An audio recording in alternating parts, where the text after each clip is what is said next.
sebelum lanjut ke materi, di sini ada tujuan pembelajaran. Yang pertama, tujuan pembelajarannya mampu menjelaskan konsep mobilitas talenta dan dampaknya pada akuisisi karyawan. Yang kedua, yaitu menerapkan pendekatan efektif dalam akuisisi talenta. Yang ketiga, yaitu memilih dan mengembangkan CEO yang tepat. Yang kelima, mengembangkan strategi manajemen bakat yang efektif. Yang keenam, yaitu menganalisis sistem penghargaan dalam manajemen bakat. Yang ketujuh, menilai keselarasan strategi manajemen bakat dan struktur organisasi. Yang ke-8 yaitu menyusun filosofi kompensasi yang memotivasi karyawan. Yang ke-9 yaitu menerapkan teori dan strategi dalam konteks nyata. Baik, kita awali dari bab 24 dengan judul Cara Baru Memenangkan Pertarungan untuk Mendapatkan Bakat Hebat. Konteks yang pertama yaitu berkaitan dengan bakat yang lebih baik di tempat yang paling penting. Jadi, mandat dari manajemen talenta adalah untuk mendorong hasil dengan memiliki talenta yang lebih baik daripada pesaing dalam peran yang paling penting untuk penciptaan nilai. Karya penting Michael Porter tentang strategi menunjukkan bahwa keunggulan kompetitif pada dasarnya adalah tentang penciptaan nilai dan pemanfaatan sumber daya yang unggul. Jika kita memiliki keunggulan kompetitif yang nyata, itu berarti bahwa dibandingkan dengan pesaing, kita beroperasi dengan biaya yang lebih rendah, menetapkan harga premium, atau keduanya. Di sisi lain, membangun sistem manajemen bakat yang memberikan keunggulan kompetitif berfokus pada penciptaan nilai di persimpangan bakat dan peran yang paling penting untuk mencapai strategi bisnis secara keseluruhan. Strategi bakat yang dibedakan bukanlah ide baru. Kunci untuk mencapai hasil bisnis melalui bakat yang lebih baik adalah menentukan titik ungkit dalam organisasi, peran di mana bakat hebat benar-benar menciptakan keunggulan yang kompetitif. Poin pembahasan selanjutnya adalah peran merek dan berpikir seperti pemasar. Jadi, selain memahami di mana bakat akan memaksimalkan hasil, para pemenang dalam persaingan bakat baru perlu berpikir lebih seperti ahli strategi merek dan pemasar. Pemasar yang cerdas terus mencari cara baru dan lebih baik agar produk dan layanan mereka menjadi relevan dan menarik dengan mempelajari lebih lanjut tentang preferensi konsumen dan memodifikasi bauran pemasaran seperti produk, penempatan, harga, promosi untuk memenangkan pelanggan setia. Mereka juga sangat menyadari bahwa merek dan reputasi mereka dibandingkan dengan pesaing mereka dan strategi serta pesan apa yang efektif untuk melepaskan konsumen dari pesaing demi produk atau layanan mereka. Selain itu, organisasi yang menarik bakat terbaik akan berhasil dengan menjalankan citra ketenagakerjaan berdasarkan 3 faktor utama, yaitu unik, menarik, dan berdasar. Mereka menciptakan daya tarik untuk menarik tipe orang yang mereka inginkan dan mengusir orang yang tidak mungkin cocok. Baik, materi selanjutnya yaitu Leading Practice in Building Successful Approach to Talent Acquisition, atau bahasa Indonesianya pendekatan terkemuka dalam membangun perusahaan yang sukses untuk akuisisi bakat. Akuisisi talenta bukan sekedar tentang merekrut karyawan baru, tapi juga tentang membangun strategi jangka panjang untuk memastikan organisasi memiliki tenaga kerja yang berkualitas. Di sini ada beberapa poin, saya akan membacakan satu persatu. Poin pertama yaitu bakat adalah pendorong utama keberhasilan organisasi. Tenaga kerja yang berkualitas adalah aset terbesar dalam suatu organisasi. Karyawan yang memiliki keterampilan, pengalaman, dan komitmen yang tinggi akan berkontribusi secara signifikan terhadap pertumbuhan dan inovasi dalam perusahaan. Yang kedua, perekrutan bakat sebagai kunci peningkatan organisasi. Merekrut talenta yang tepat tidak hanya berdampak pada produktivitas, tapi juga pada budaya perusahaan secara keseluruhan. Proses perekrutan yang baik akan membantu organisasi dalam meningkatkan kinerjanya. Poin ketiga yaitu inovasi berkelanjutan dalam strategi perekrutan. Dunia kerja terus berkembang, begitu pula cara organisasi merekrut dan mempertahankan talenta. Inovasi dalam perekrutan mencakup penggunaan teknologi dan rekrutmen seperti AI dan Big Data Analytics, penerapan rekrutmen berbasis kalian daripada sekedar melihat latar belakang akademis, dan penggunaan media sosial dan platform digital untuk menarik kandidat potensial. Yang keempat, investasi dalam perekrutan talenta. Akuisisi talenta tidak bisa dilakukan dengan setengah hati. Organisasi juga harus siap berinvestasi dalam berbagai aspek, yaitu investasi waktu, uang, dan sumber daya. Investasi yang tepat dalam perekrutan akan menghasilkan tenaga kerja yang lebih produktif, loyal, dan berkontribusi besar terhadap pertumbuhan organisasi. Selanjutnya ada teknik pengumpulan data perencanaan tenaga kerja. Poin 1 yaitu data perekrutan historis. Data perekrutan historis ini digunakan untuk menganalisis pola perekrutan sebelumnya. Dengan memahami tren masa lalu, organisasi dapat memperkirakan kebutuhan tenaga kerja di masa depan.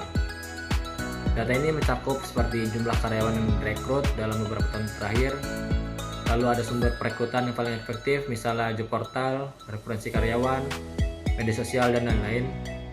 Lalu waktu yang dibutuhkan untuk mengisi posisi tertentu, dan tingkat retensi dan penyebab utama dalam pergantian karyawan.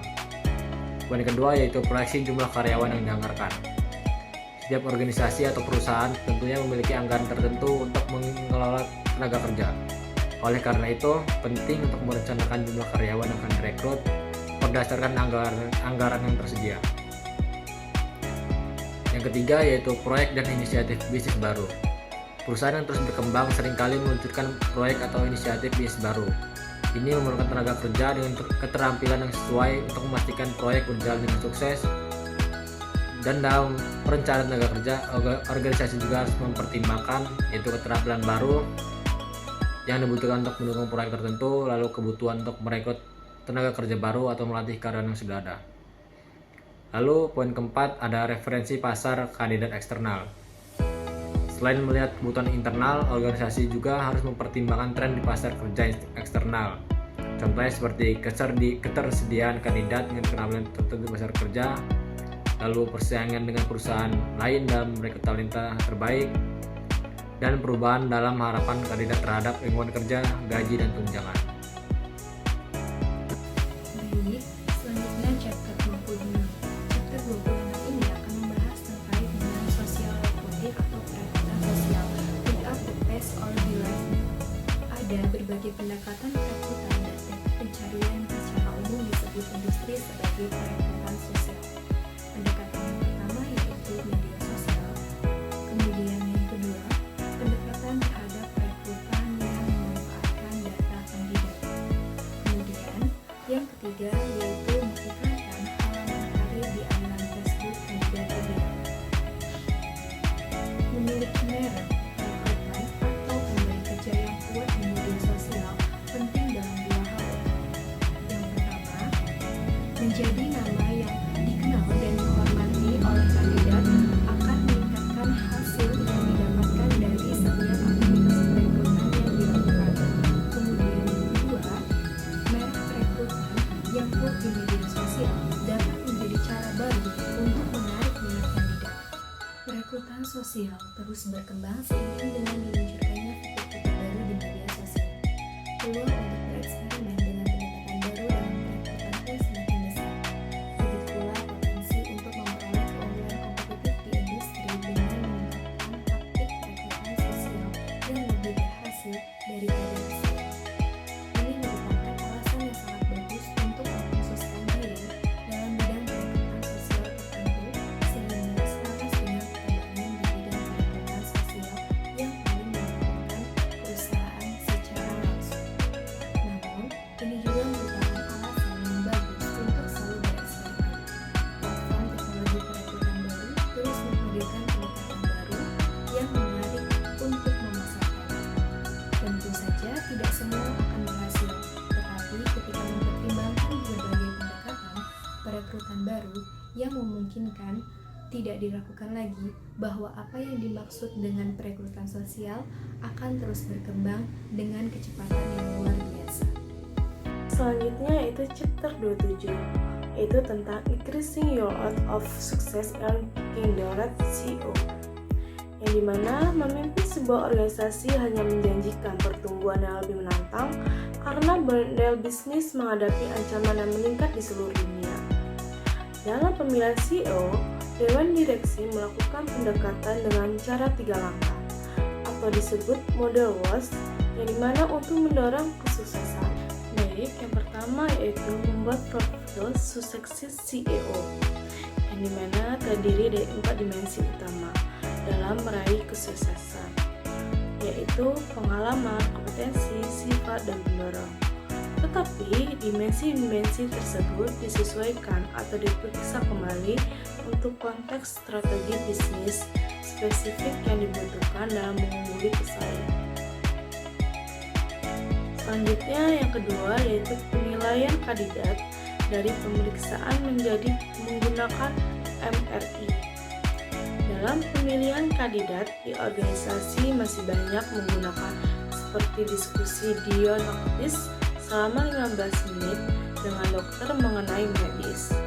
Sedangkan penilaian lainnya dapat dengan menyeluruh dan berbasis sains sama dengan menempatkan kandidat dalam tes pencitraan resonansi magnetik atau MRI, di mana hasilnya lebih komprehensif, terperinci dan definitif yang sebagaimana meningkatkan peran vitalnya dalam proses pemilihan CEO yang beresiko tinggi.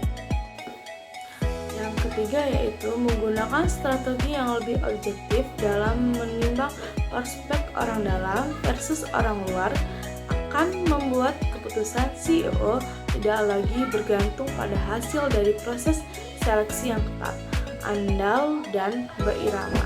Baik, yang selanjutnya ada orientasi sebagai komponen penting dari sebuah bakat strategi akuisisi.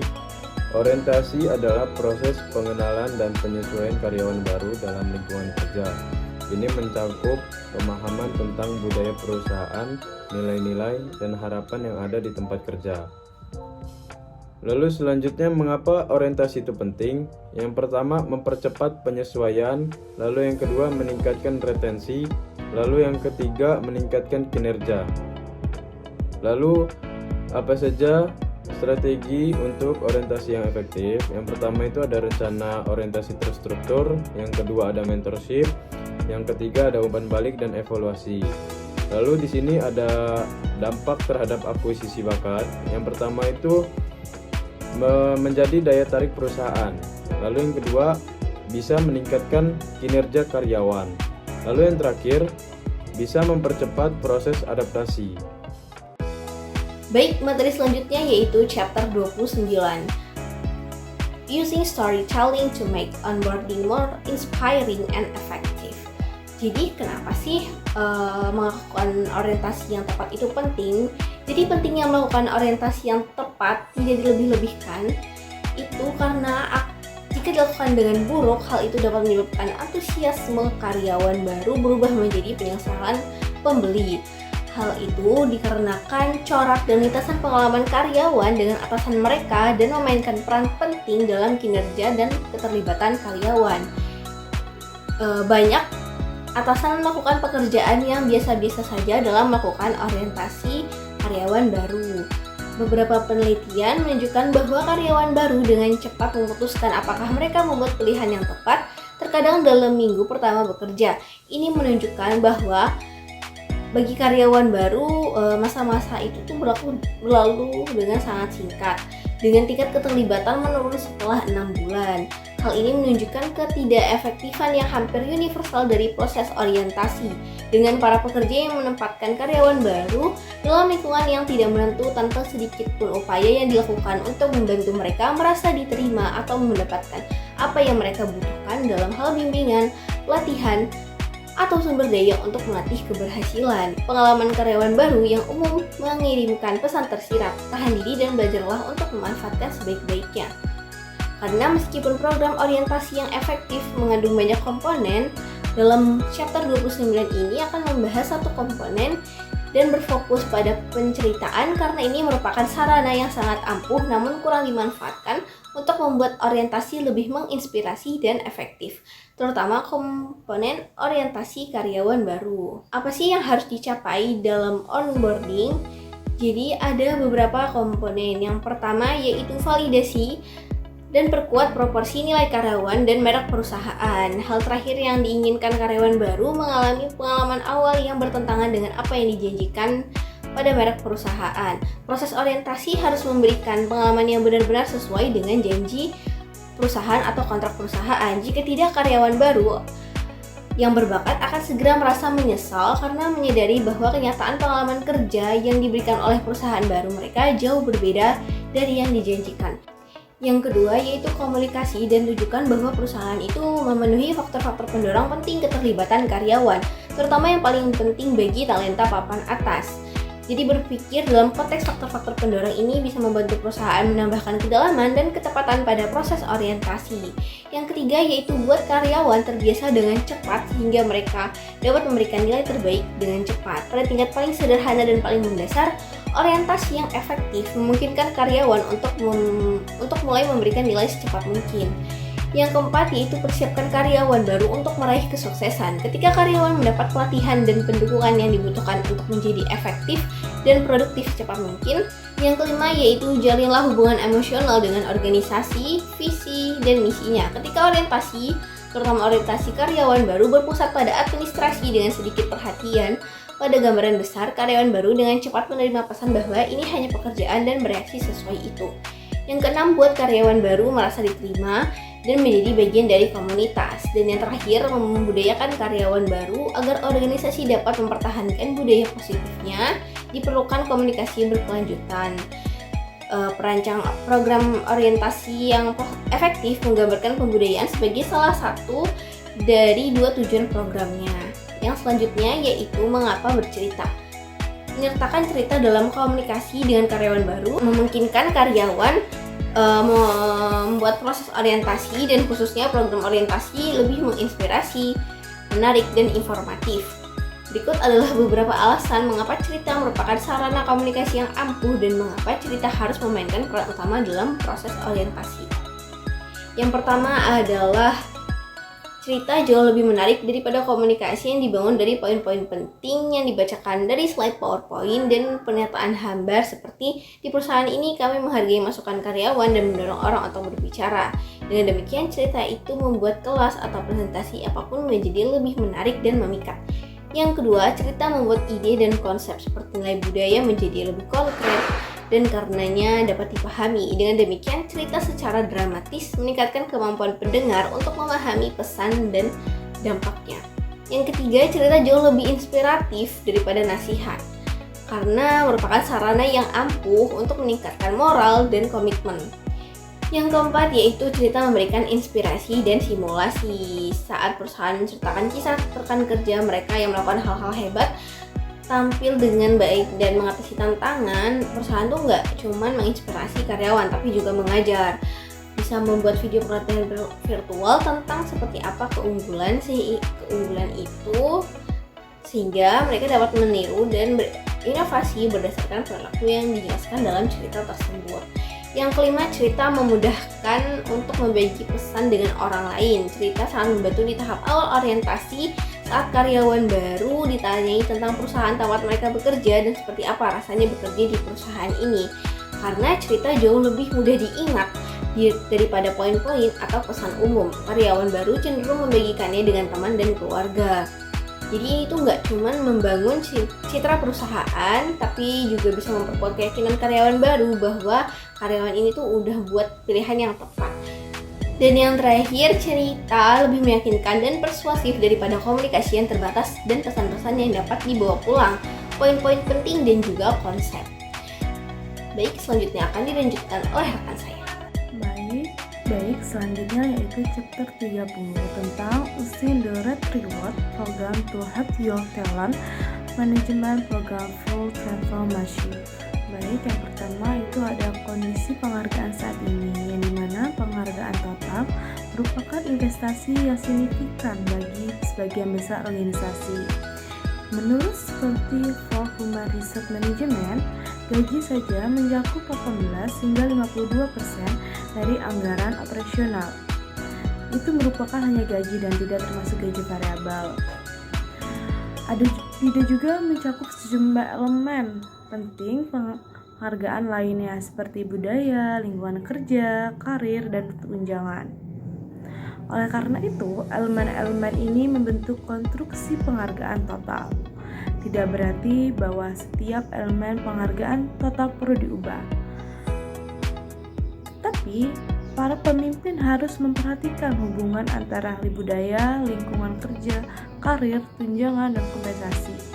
Dari kelima elemen penghargaan total untuk memaksimalkan laba atas investasi dalam penghargaan dan juga untuk memastikan bahwa elemen penghargaan tidak secara tidak sengaja bekerja pada tujuan yang berlawanan. Dapat kita lihat pada gambar 30.1 yang dimana menggambarkan interaksi model penghargaan total dari kelima elemen tersebut. Gambar 30.1 yaitu merupakan model total imbalan mitra konstruksi aksiom, dimana bisa kita lihat pada lingkaran tersebut ada 5 elemen. Yang pertama ada budaya, lingkungan kerja, karir, manfaat, dan kompensasi. Dari kelima elemen itu mempengaruhi beberapa faktor. Yang pertama adalah landscape kompetitif, kondisi perekonomian, dinamika industri, kinerja operasi, dan tujuan pertumbuhan.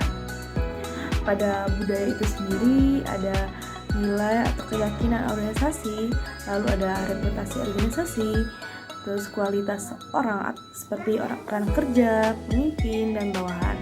Lalu ada partisipasi dan komunikasi. Terus ada hasil pengakuan, tanggung jawab sosial, dan masukan. Lalu yang kedua itu lingkungan kerja yang terdiri dari tantangan, otonomi, standar kerja, kinerja, dan pengaturan kerja seperti jadwal, lokasi, dan ruangan. Untuk karir itu sendiri ada jalur karir, pengembangan karir, pembelajaran dan pengembangan, lalu ada manajemen kinerja dan peluang kemajuan. Lalu yang keempat itu manfaat. Manfaat itu sendiri ada pelayanan kesehatan, lalu ada masa pensiun, cuti berbayar, dan keuntungan. Dan yang terakhir yaitu kompensasi. Kompensasi ini terdiri dari gaji pokok, insentif jangka panjang, insentif jangka pendek, dan pembayaran premi. Lalu selanjutnya yang kedua itu ada penghargaan yang mendorong transformasi. Masa transformasi itu sendiri adalah kesempatan yang tepat untuk menilai keselarasan antara program penghargaan, tujuan strategis, dan jenis kontribusi yang paling dibutuhkan perusahaan dari karyawannya. Organisasi yang berharap karyawan mendorong transformasi melalui pencapaian individu dan kolektif yang lebih tinggi semakin kecewa dengan kemampuan mereka untuk menghargai pencapaian ini melalui peningkatan gaji tradisional dan program pembayaran variabel. Oleh karena itu, ada alternativa yang menjanjikan bagi organisasi ini adalah kompensasi berbasis prestasi atau ABC. Yaitu salah satu fitur utama ABC adalah keunggulan dan kelayakan yang luas untuk pembayaran variabel. Model kompensasi berbasis prestasi yang memberikan penghargaan atas peningkatan kompetensi dan insentif signifikan untuk memberikan hasil kinerja. Yang pertama itu ada komunikasi yang lebih efektif tentang sifat ekspektasi kinerja. Lalu yang kedua ada alokasi investasi kompensasi yang lebih baik dengan menyelaraskan sarana penghargaan dengan sifat pencapaian yang diberikan penghargaan. Lalu yang ketiga itu ada penggunaan waktu manajer, karyawan, dan sumber daya manusia yang lebih produktif dalam mengelola, memberi penghargaan, dan meningkatkan kinerja. Baik, selanjutnya yang ketiga yaitu ada penghargaan sebagai akselerator perubahan,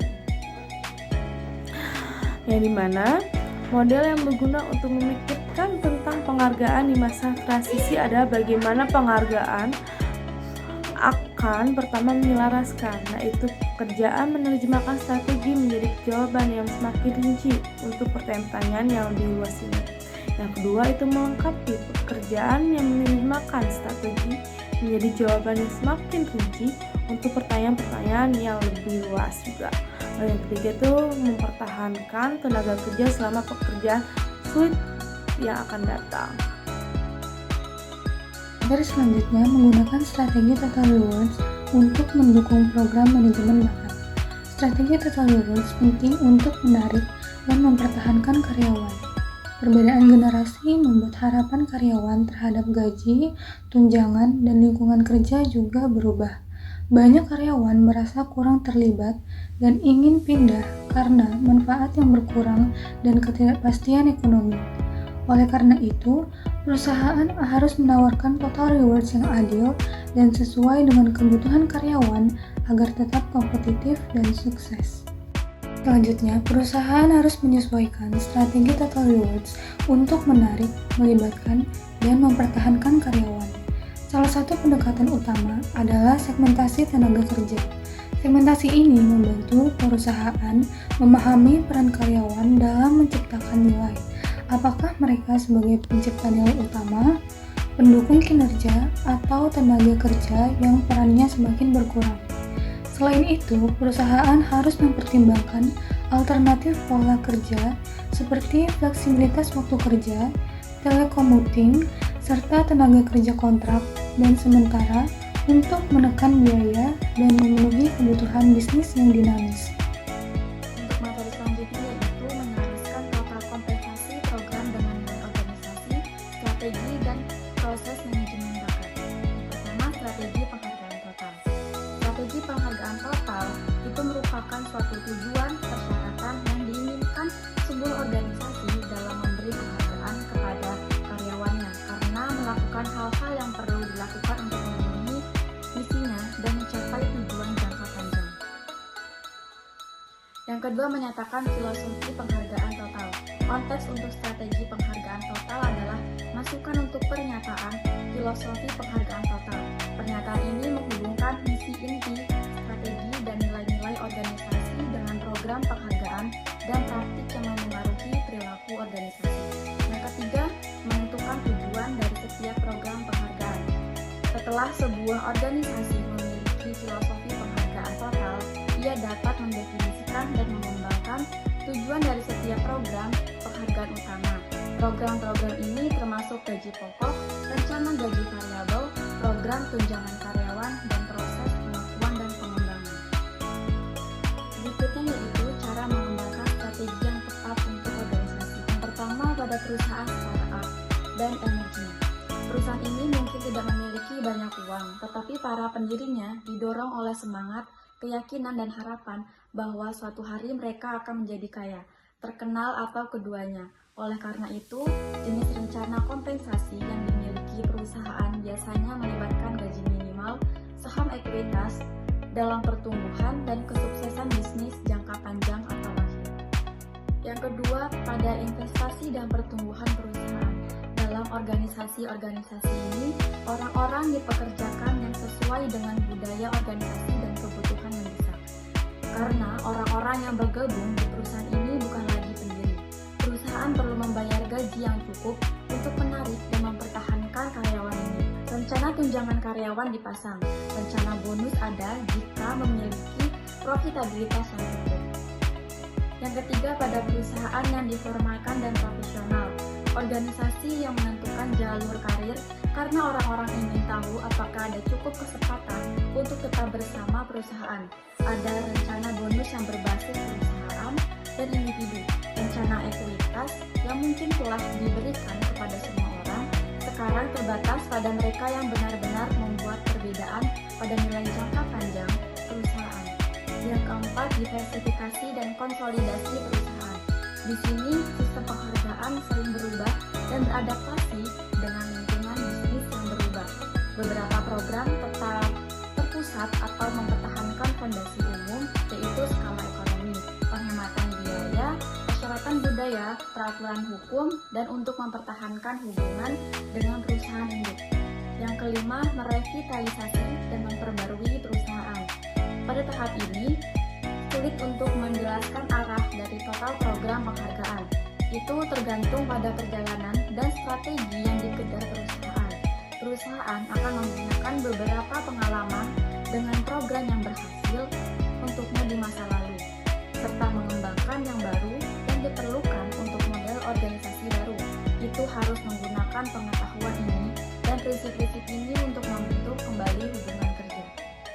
Selanjutnya, strategi penghargaan yang baik, mempertimbangkan persyaratan tenaga kerja, memahami kebutuhan dan aspirasi tenaga kerja saat ini sangatlah penting untuk pengembangan serangkaian program dan layanan yang bermakna bagi individu. Akibatnya, rencana kepegawaian dan profil tenaga kerja itu harus membentuk desain dan komunikasi strategi penghargaan.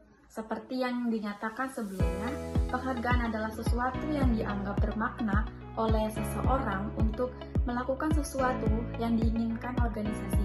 Ini berarti bahwa karyawan adalah orang-orang yang menentukan nilai hadiah, bukan eksekutif atau manajer. Kemudian yang selanjutnya, strategi manajemen talenta melalui kompensasi. Yaitu yang pertama, pendekatan analitik. Menggunakan pendekatan analitik dalam manajemen talenta memungkinkan organisasi untuk mengidentifikasi pola dan hubungan antar kinerja individu dan imbalan yang diberikan. Kemudian yang selanjutnya, fleksibilitas imbalan. Fleksibilitas dalam imbalan sangat penting untuk menarik dan mempertahankan talenta berkualitas dengan menyesuaikan paket kompensasi sesuai dengan kebutuhan dan preferensi individu. Perusahaan dapat menciptakan lingkungan kerja yang lebih inklusif dan responsif. Kemudian yang selanjutnya ada transparansi. Transparansi dalam pengambilan keputusan gaji merupakan elemen kunci untuk membangun kepercayaan di antara karyawan. Ini sangat relevan dalam konteks kesenjangan gender dan etnis, di mana memberikan informasi yang jelas tentang kriteria penentuan gaji dapat membantu mengurangi diskriminasi. Kemudian yang selanjutnya, pembelajaran dari olahraga. Mengadopsi praktik terbaik dari dunia olahraga dalam manajemen talenta dapat memberikan wawasan berharga. Di dunia olahraga, manajemen talenta sering melibatkan pengembangan berkelanjutan dari akademi hingga tim utama. Kemudian yang selanjutnya, penyesuaian imbalan. Penyesuaian kompensasi berdasarkan kontribusi individu adalah cara untuk memastikan bahwa karyawan yang menunjukkan kinerja luar biasa diakui dan dihargai secara proporsional. Selanjutnya ada chapter 34. Di chapter 34 ini ada 3 poin utama yang akan dibahas. Yang pertama yaitu filosofi kompensasi harus strategis dan selaras dengan tujuan bisnis. Dikarenakan filosofi kompensasi bukan sekedar kebijakan gaji, tetapi merupakan alat strategis yang mendukung pertumbuhan bisnis, motivasi karyawan, serta daya saing perusahaan. Kompensasi harus dirancang untuk menarik, mempertahankan, memotivasi, dan mengembangkan talenta terbaik guna memastikan keberlanjutan bisnis. Penyelarasan dengan strategi bisnis mencakup insentif berbasis kinerja, jangka pendek dan jangka panjang, yang mendorong eksekutif dan karyawan untuk mencapai target perusahaan. Dan yang poin kedua yaitu perbandingan dengan pasar dan kompetitor menentukan daya saing kompensasi. Untuk memastikan daya saing, perusahaan harus membandingkan struktur gajinya dengan standar industri dan pesaing langsung. Kelompok sebaya dipilih berdasarkan faktor seperti industri, ukuran perusahaan, serta tingkat pertumbuhan, dan berfungsi sebagai tolak ukur dalam menentukan gaji dan insentif.